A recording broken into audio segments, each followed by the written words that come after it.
Fala, fera! Boa tarde. Eu sou o professor de História, Henrique Virgínio, mas você já sabe, pode me chamar de Pimpão. Antes de começarmos as resoluções do desafio EducaPE, eu queria trocar uma ideia com os professores e professoras que nos acompanham. Hoje, 15 de outubro, como de conhecimento nosso, é considerado o Dia do Professor.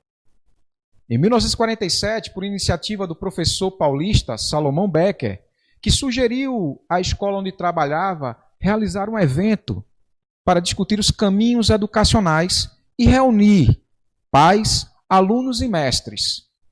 Becker indicou o dia 15 de outubro para a celebração desse encontro, porque em Piracicaba, sua cidade natal, os professores e alunos traziam doces de casa para uma pequena confraternização nesse dia. A ideia teve muito sucesso e instigou outras escolas a fazerem o mesmo. A partir daí, até que o Dia dos Professores foi oficializado como feriado escolar, em 1963. Mas chega de ouvir. Vamos uma homenagem através de vídeo para todos nós, professores.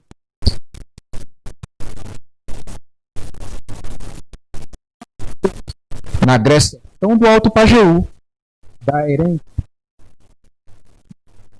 da Metropolitana Sul, da Escola Técnica Estadual José Humberto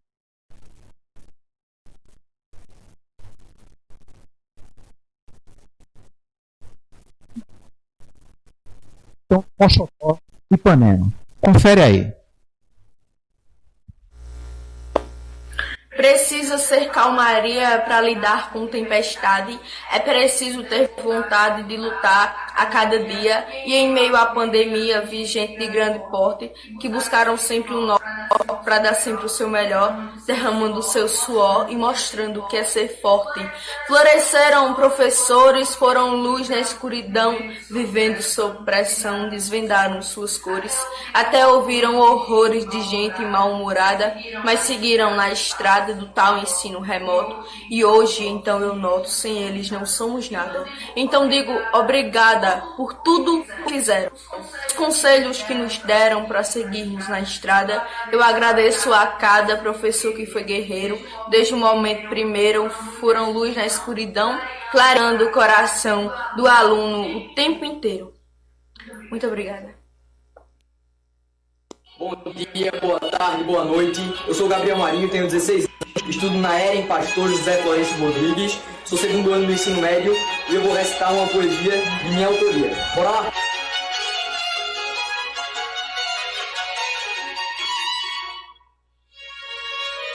De motivos diversos que criei, de voltar, prosseguir e não achar nada, solte tudo no início da estrada, nela para vagar terás caminhos. Quando o campo parou, serás sozinho. O fim é um final feliz. A tristeza em briga com o sonho, desesperança sufocando toda a glória. Mas a vida não para, continua, sem o lento momento ou chata hora. Uma árvore de cores expressivas em movimento com a brisa dos sonhos, livre na imensidão dessa estratégia, o caminho abre, sem motivos, sem razão, somente amor. Separa esse sofrimento e o mundo, num disparo, gira lento, forçando pouco pensamento, deixa de olhar e imitar. Cada folha que cai daquela árvore o distrai e o leva a pensar. O que importa nessa vida é criar. Olá pessoal, me chamo Adilson Oliveira, sou aluno da Escola Técnica Estadual José Humberto de Moura Cavalcante, a ETE daqui do Limoeiro, Pernambuco. Estou aqui hoje para prestar a homenagem aos professores, em nome de todos os alunos da GRE Vale do Capibaribe. Um guerreiro sem espada, sem faca, foice ou facão, armado só de amor, segurando um giz na mão. O livro é seu escudo que ele protege de tudo que ele possa causar dor. Por isso eu tenho dito, tenho fé e acredito na força do professor. E é com essa estrofe de um dos cordéis do grande poeta Braulio Bessa que eu inicio a minha homenagem, falando da força do professor.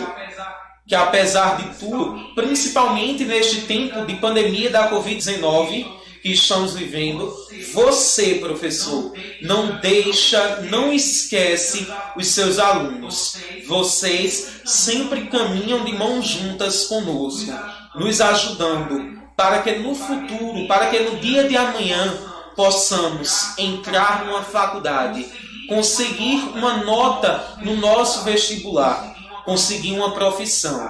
A você, professor, o nosso muito obrigado. Também quero aqui manifestar a minha alegria, o meu agradecimento a todos os professores da ETE José Humberto de Moura Cavalcante, aos meus professores, a vocês, o meu muito obrigado. Obrigado por tudo que vocês fazem por mim, pelos meus colegas, ajudando o mundo a cada dia mais ter um dia melhor. A cada dia mais acreditar que o amanhã existe, que o amanhã vai ser um dia melhor. A você, o meu muito obrigado. Poesia, falo por um momento, estou expressando um pouco do meu sentimento, é que a saudade bateu forte, estava doente por dentro. No Nordeste brasileiro, na mata do Catimbau, aos guerreiros professores que são muito especial e que batalham todo dia, empunhando canetas como um punhal. Me dá uma dor mortal não poder dar um abraço, não poder dar um aperto de mão, mas muito bem apertado, e saudade de ouvir seus conselhos, nos mostrando novos passos.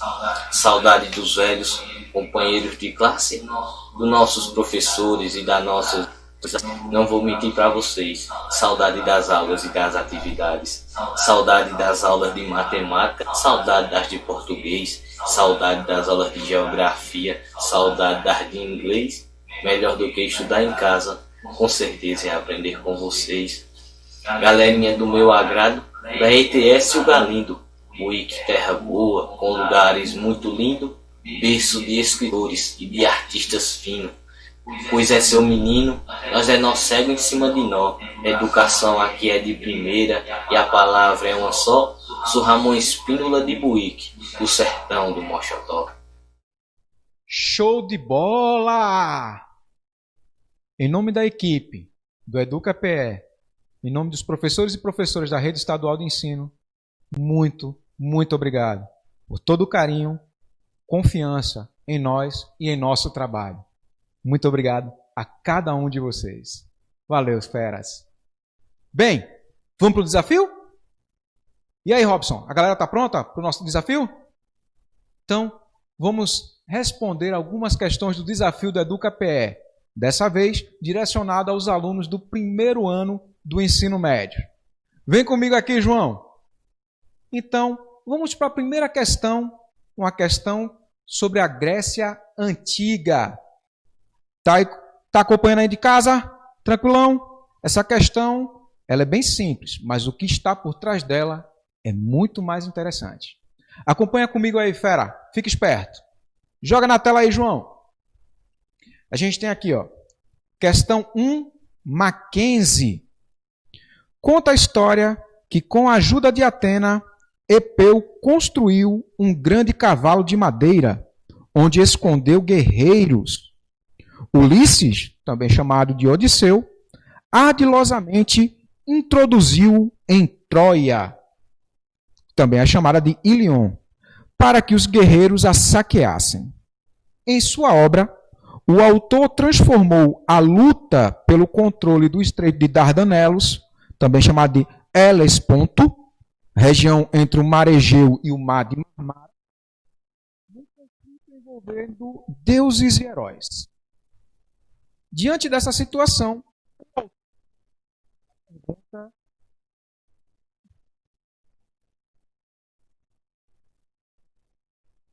autor, qual é a obra?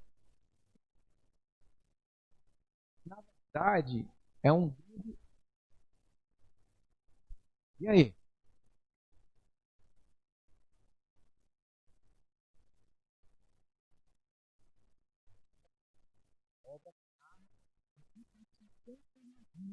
do 10º ano da guerra chamada de Ilium.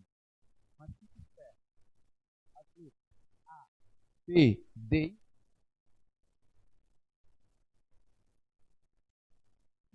Também obras, autores. Fica esperto. Por quê?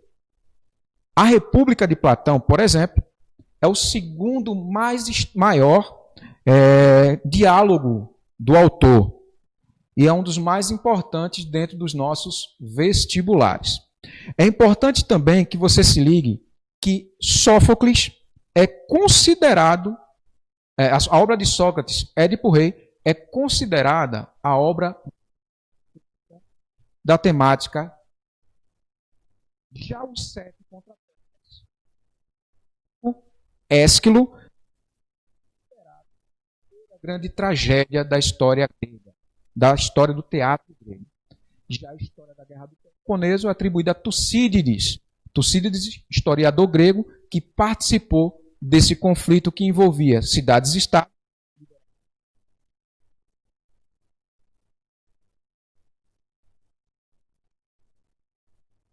A Ilíada e Homero. Show de bola? Tranquilão? Então, vamos para a segunda questão. Show de bola. Na segunda questão, a gente já tem como tema central Roma Antiga. E qual é a pergunta? Está aí na sua tela. Lá da Universidade Federal da Paraíba. A cultura romana incorporou vários elementos de ouro, inclusive na história.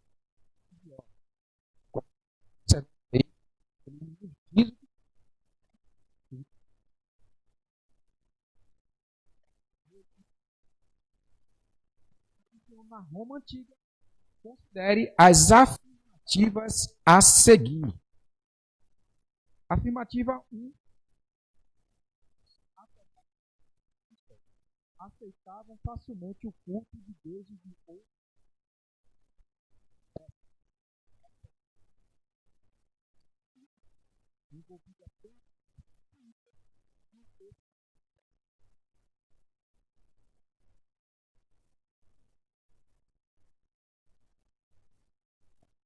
Como principal característica religiosa, o politeísmo, tá bem, gente?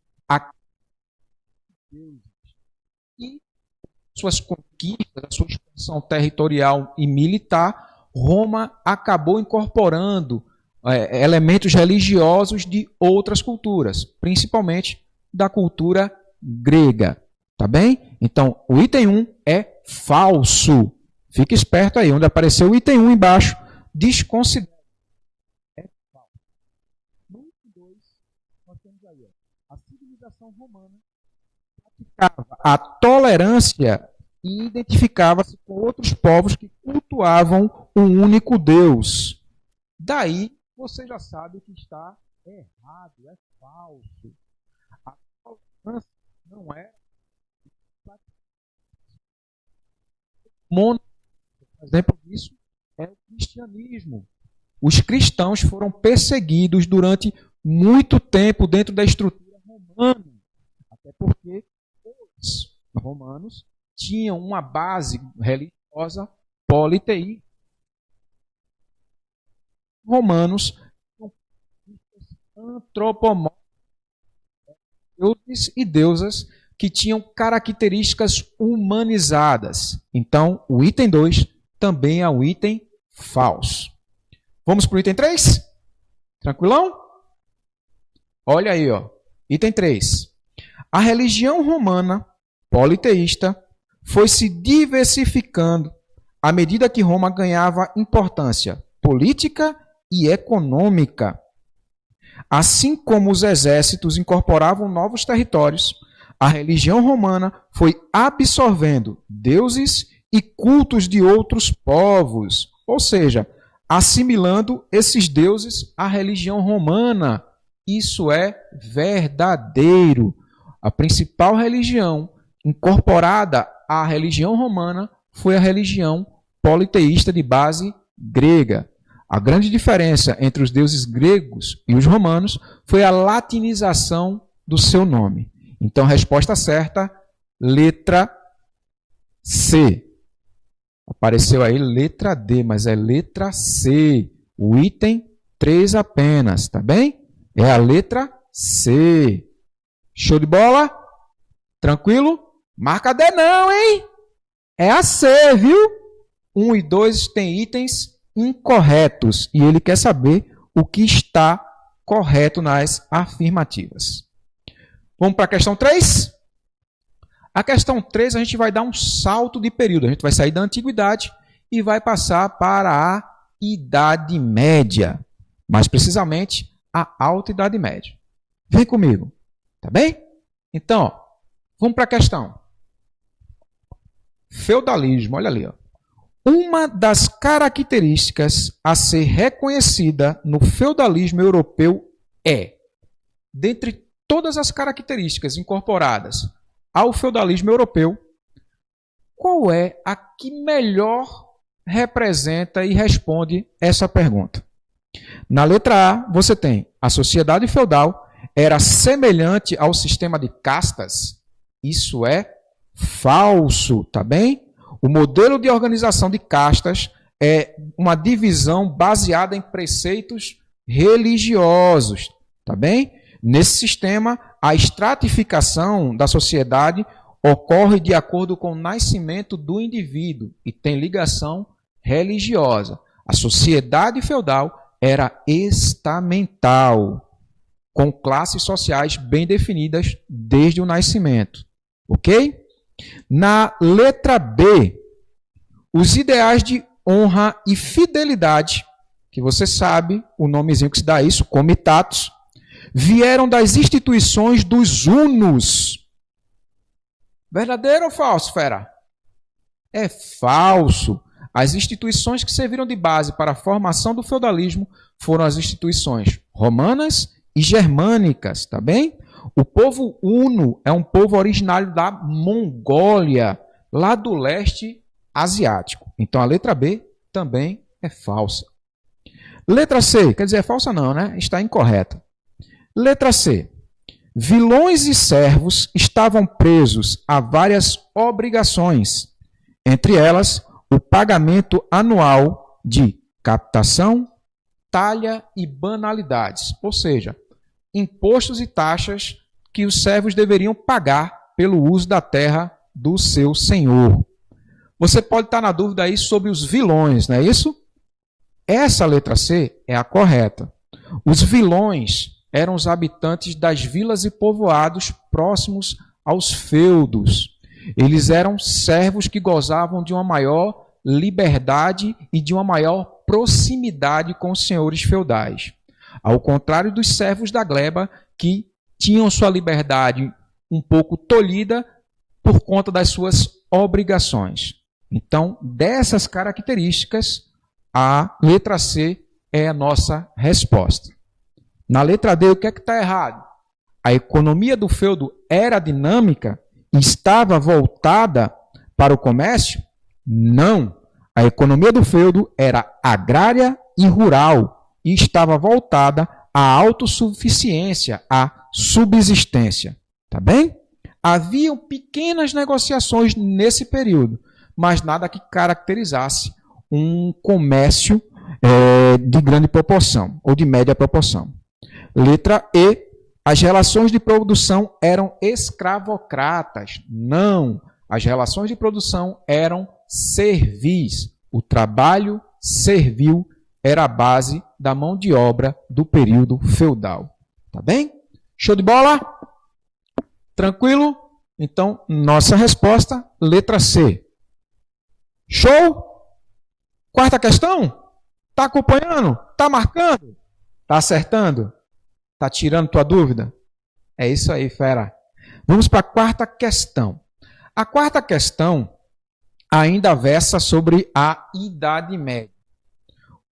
Então nós temos aí, ó, nas relações de suzerania e vassalagem dominantes durante o feudalismo europeu, é possível observar que relações entre senhores e servos. Relação entre suzeranos e vassalos, tá bem? Vamos lá.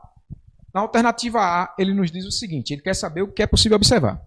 A servidão representou, sobretudo na França e na Península Ibérica, um verdadeiro renascimento da escravidão, conforme na Roma Imperial, tem nada a ver, não é isso, gente? As relações feudo-vassálicas eram relações servo e escravo, são elementos de produção diferentes. Tá bem? O servo, ele não é considerado uma coisa, ele não poderia ser tratado, vendido, trocado de forma explícita. Vai trazer muitos maltratos. Tá bem? Já o escravo ele era tratado como uma mercadoria, uma coisa. Negociado. Tá bem? Os suzeranos leigos, quer dizer, não religiosos, formados pela grande nobreza fundiária, os senhores feudais, distinguiam juridicamente produziam se desenvolviam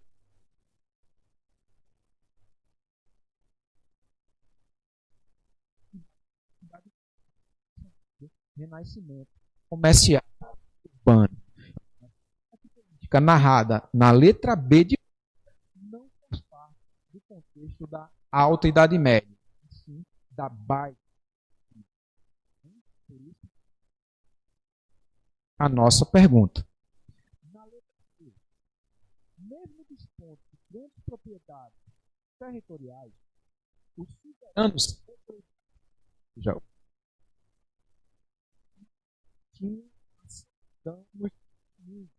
mas sim o trabalho livre. Aí todas as senhoras territórios dentro do período da Europa feudal. E sim, ela mantinha uma relação de servidão muito explícita para com os que usufruíam do uso da sua terra. Tá bem, gente? Então, letra C também não satisfaz o nosso enunciado. Na letra D de dado, o sistema de impostos incidia de forma pesada sobre os servos. E aí, beleza. O imposto da mão morta, por exemplo, era pago pelos herdeiros do servo que morria para que continuassem nas terras pertencentes ao suzerano. Está aí, gente, a nossa resposta. Letra D de dado. A mão morta era um imposto sobre a herança do território que pertencia a um servo e que agora, após a sua morte, passará a ser cultivado, a ser tratado pelos seus descendentes. Então, para que houvesse essa passagem, era pago um imposto chamado de mão morta. Já na letra E, ele fala o seguinte: as principais instituições sociais que sustentavam as relações entre senhores e servos eram de origem muçulmana, oriundos da longa presença árabe na Europa Ocidental. Não, gente. As vassálicas são principalmente germânicas, tá bem? Povos do norte da Europa.